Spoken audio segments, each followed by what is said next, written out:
Baik, assalamualaikum warahmatullahi wabarakatuh. Selamat pagi adik-adikku sekalian, anak-anak yang ada di rumah, baik bapak dan ibu guru yang ada di sekolah SD Muhammadiyah 8. Pagi ini saya Pak Nanang Setiobudi, pangkat saya Bribka, kemudian jabatan saya di Satlantas Polresta Malang Kota ini adalah Bamin Dikiasa.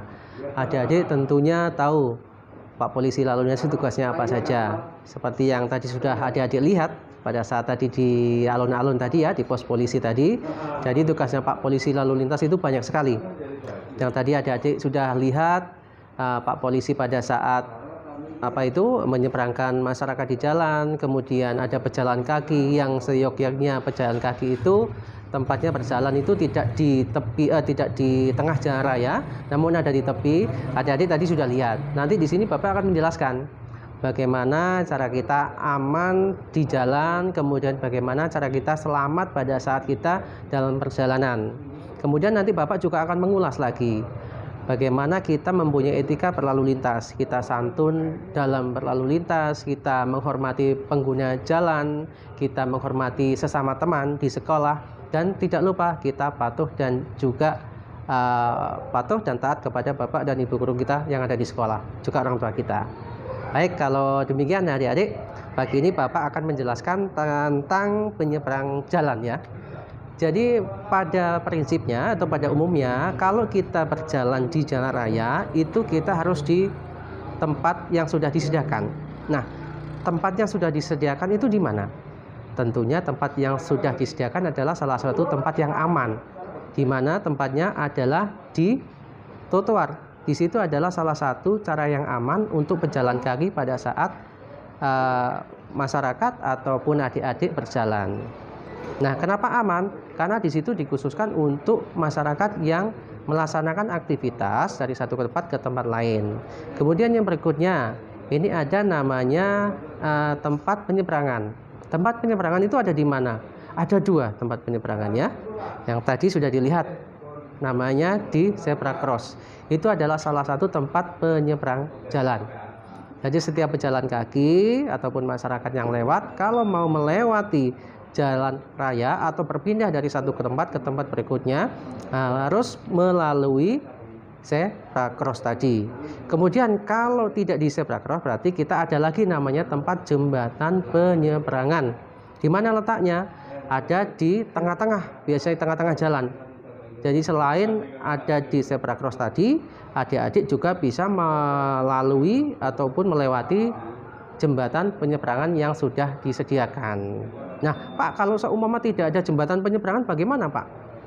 Ya, adik-adik harus melewati zebra cross tadi. Tapi harus diingat, harus mengutamakan keselamatan dan kehati-hatian pada saat menyeberang. Ya, hati-hatinya bagaimana? Kita melihat situasi arus lalu lintasnya. Kemudian jika kita tidak lupa untuk menengok ke kanan, ya, dan sebaliknya. Ya, ingat menengok ke kanan dan sebaliknya. Itu sangat penting sekali supaya adik-adik nanti pada saat melewati jalan atau menyeberang jalan, adik-adik aman, selamat, dan tepat sampai tujuan. Nah, kemudian yang berikutnya. Nah, ini dalam dalam berlalu lintas yang baik. Itu bagaimana seharusnya? Nah, ini terkait dengan masalah etika. Etika itu adalah sikap atau perilaku. Perilaku yang bagaimana? Yang menghormati dan menghargai antar sesama. Jadi kita sesama pengguna jalan, kalau di jalan raya ya ini, kita sesama pengguna jalan harus saling menghormati dan menghargai. Contohnya bagaimana? Kita memberikan kesempatan untuk masyarakat yang pada saat itu mau menyeberang jalan. Bagaimana kita memberikan kesempatan? Ya, kita berhenti dulu pada saat lampu merah menyala. Karena ketika lampu merah menyala itu ada hak dan kesempatan untuk pejalan kaki mau lewat. Nah, kalau adik-adik yang melakukan pelanggaran lalu lintas atau masyarakat yang melanggar lalu lintas pasti tidak mempunyai sikap menghormati. Karena apa di situ? Ketika lampu merah menyala, dia tetap jalan. Nah, itu sama sekali contoh yang tidak baik. Diingat-ingat, itu contoh yang tidak baik. Bisa disampaikan kepada orang tuanya di rumah untuk tidak diikuti ataupun itu untuk tidak melakukan hal yang seperti itu ya. Dari situ adik-adik harus bisa melihat mana yang boleh dan mana yang tidak boleh. Ya. Kemudian yang berikutnya, tata cara berlalu lintas yang baik. Jadi kalau kita mempunyai sikap saling menghormati satu sama dengan yang lain, tentunya kita harus memperhatikan rambu dan lampu lalu lintas untuk menghormati sesama pengguna jalan ataupun yang lainnya. Contohnya apa? Kita ketika berhenti naik kendaraan roda 2 atau roda 4, itu kan di jalan raya itu ada namanya marka jalan. Marka jalan itu adalah suatu tanda yang ada di permukaan jalan berupa garis. Garisnya macam-macam. Ada garis utuh, ada putus-putus, ada serong, juga ada melintang. Jadi kalau kita berhenti di jalan raya, utamanya di bawahnya lampu merah, itu harusnya kita di mana kalau kita menghormati pengguna jalan yang lain? Iya, betul sekali, harusnya di belakang garis ya. Tidak boleh di depan. Kalau sudah di depan itu namanya melanggar lalu lintas. Juga di situ akan menjadi sebuah kebiasaan kita yang tidak baik untuk melakukan pelanggaran, karena pasti akan diikuti oleh pengguna jalan atau pengemudi kendaraan yang lain. Kalau sudah banyak yang mengikuti hal tersebut, berarti itu namanya pelanggaran lalu lintas. Kalau sudah nanti penuh di depannya garis putih itu, jadi nanti itu ada zebra cross itu, hak pengguna jalan itu nanti akan dibatasi ataupun diambil alih oleh pengemudi kendaraan roda 2 atau roda 4 yang tadi melebihi garis marka yang Bapak sebutkan tadi. Jadi ingat adik-adik semuanya, ketika nanti adik-adik dibonceng ataupun naik mobil berkendara di jalan raya yang menggunakan jalan, ketika menemukan rambu lalu lintas, pada saat berhenti harusnya di belakang garis putih ya. Oke. Kemudian yang berikutnya Bapak akan menjelaskan tentang bagaimana kelengkapan pada saat kita akan melakukan aktivitas atau kita naik mobil ya, berkendara di jalan. Tapi adik-adik tidak boleh berkendara di jalan karena adik-adik masih belum cukup usia. Adik-adik hanya boleh ketika nanti adik-adik dibonceng oleh kakak, mama, papa, ayah, bunda juga kan? Boleh, tidak apa-apa. Tapi dibonceng itu adik-adik tidak boleh duduk di depan.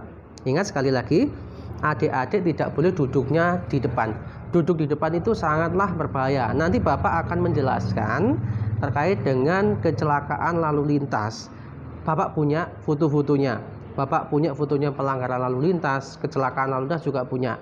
Nanti Bapak akan tunjukkan semuanya.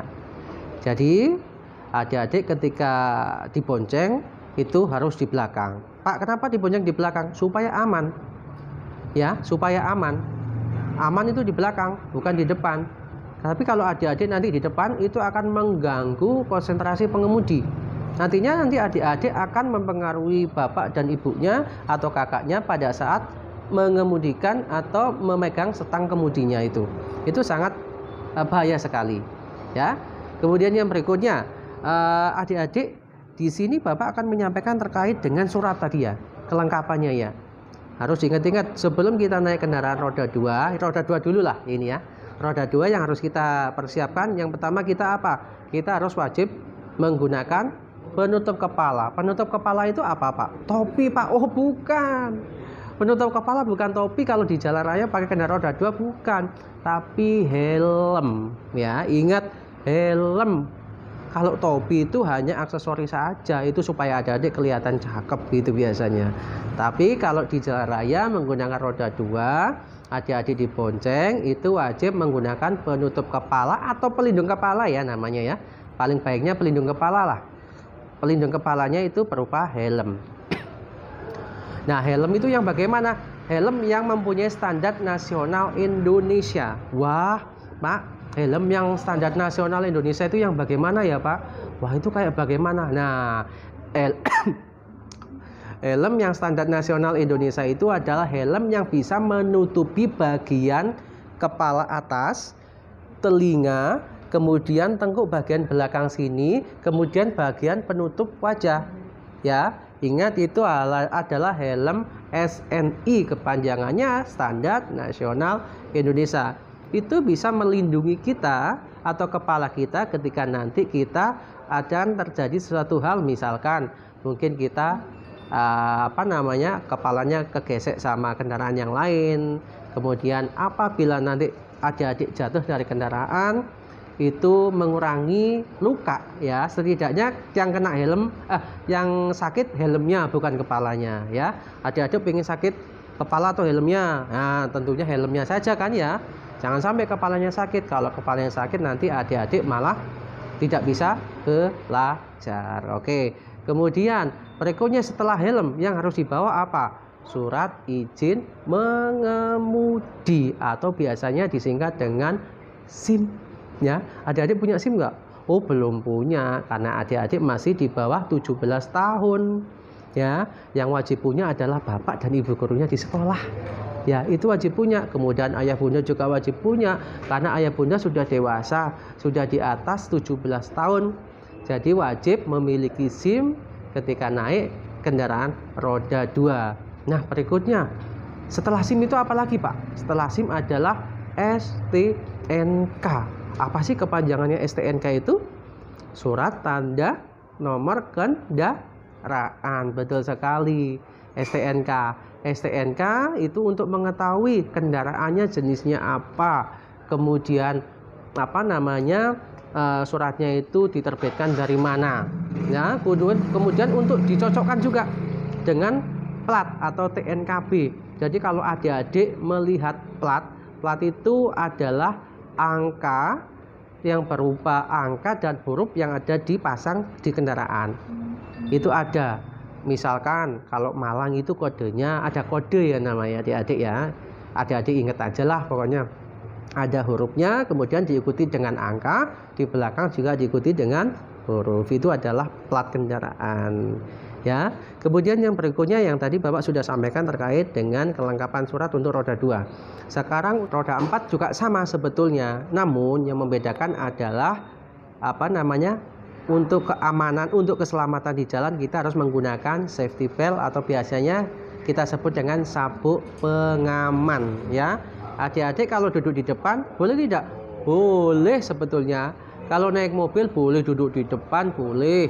Di tengah boleh, di belakang juga boleh. Namun kalau di depan adik-adik harus menggunakan sabuk pengaman. Di belakang juga sama sebetulnya, harus menggunakan sabuk pengaman. Dengan maksudnya apa? Supaya adik-adik aman. Kemudian tujuannya apa? Ketika terjadi sesuatu hal, entah itu tabrakan ataupun kejadian-kejadian pengereman mendadak, adik-adik tidak sampai jatuh ke depan atau bahasan itu mencelat gitu loh ya. Itu tidak sampai kayak gitu. Jadi tujuannya begitu. Ingat jangan sampai lupa sabuk pengaman itu dipakai kemudian sampai dengan bunyi klik ya, dikancingkan sampai bunyi klik. Tidak boleh asal-asalan diselendangkan. Itu tidak boleh. Karena kalau diselendangkan itu tidak bisa mengikat tubuh kita sehingga nanti kalau ada pengereman mendadak adik-adik bisa jatuh ke depan. Ingat ya, menggunakan sabuk pengaman itu wajib ketika naik roda 4. Kemudian harusnya diklikkan atau dikancingkan sampai betul-betul aman. Jadi adik-adik, itu tadi adalah ulasan Bapak terkait dengan pelaksanaan tugas Bapak yang tadi adik-adik sudah lihat. Kemudian juga tentang rambu lalu lintas, kemudian juga lampu lalu lintas, tentang etika dalam berlalu lintas yang baik, yang sopan itu bagaimana, kita menghormati pengguna jalan, menghormati sesama itu bagaimana. Kemudian juga Bapak mengenalkan tentang STNK dan SIM itu apa, tadi udah Bapak sampaikan. Nah, sekarang Bapak akan menyampaikan terkait dengan keselamatan di jalan secara umum. Ya. Ada yang boleh dilaksanakan, ada yang tidak boleh dilaksanakan, adik-adik semua ya, terkait dengan keselamatan di jalan. Nah, di sini Bapak akan menunjukkan nanti beberapa foto ya yang boleh dilakukan dan yang tidak boleh dilakukan. Yang tidak boleh dilakukan adalah mengemudikan kendaraan roda 2 atau roda 4 melebihi batas kecepatan ya. Kecepatan maksimal itu sudah ditentukan, ada namanya rambu lalu lintas. Rambu lalu lintas itu sifatnya ada dua, ada namanya rambu peringatan dan ada rambu larangan. Yang itu selalu dipasang di tepi jalan raya. Nanti adik-adik bisa melihatnya, ada berupa angka. Biasanya adik-adik kalau melihat kan angkanya 40 kalau di tol ya. Kalau di tol itu ada namanya 60 km. Itu artinya ada garis listnya warna merah, itu artinya batas kecepatan maksimal. Jadi adik-adik ketika di jalan raya itu tidak boleh ngebut atau melebihi batas kecepatan ya. Kemudian yang kedua, ini untuk ibu-ibunya di rumah, ayah bunda di rumah ya, disampaikan ya, adik-adik kan belum bisa naik kendaraan juga kan ya. Kemudian yang kedua, perboncengan itu tidak boleh melebihi daripada satu. Artinya sepeda motor itu hanya boleh digunakan hanya untuk 2 orang saja. Ya, ingat sepeda motor itu hanya digunakan untuk 2 orang saja. Tidak boleh boncengan lebih daripada satu. Kalau lebih daripada satu berarti itu nanti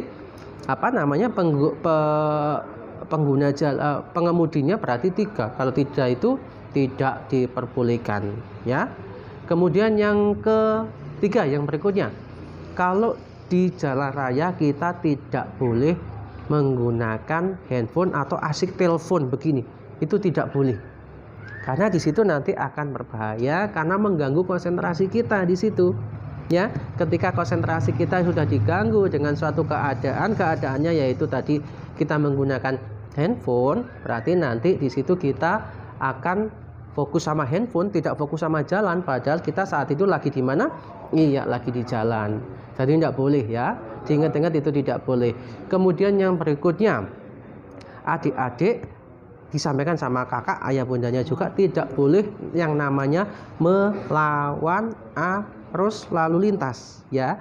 Melawan arus lalu lintas itu sangatlah berbahaya sekali. Tahu nggak kenapa? Karena di situ bisa menyebabkan ataupun berpotensi untuk terjadinya kecelakaan. Adik-adik mau kecelakaan nggak? Nah, tentunya tidak kan? Jadi ingat, kalau mengemudikan kendaraan di jalan, dibonceng, jangan sampai melawan arus lalu lintas. Ya, itu sangat penting sekali. Banyak korban kecelakaan itu diakibatkan oleh pelanggaran atau diawali dengan pelanggaran ya. Ingat-ingat. Jadi itu beberapa yang bisa Bapak sampaikan. Semoga adik-adik bisa paham tentang apa yang Bapak tadi sampaikan. Kemudian tugas-tugas Pak Polisi tadi sudah adik-adik lihat semuanya.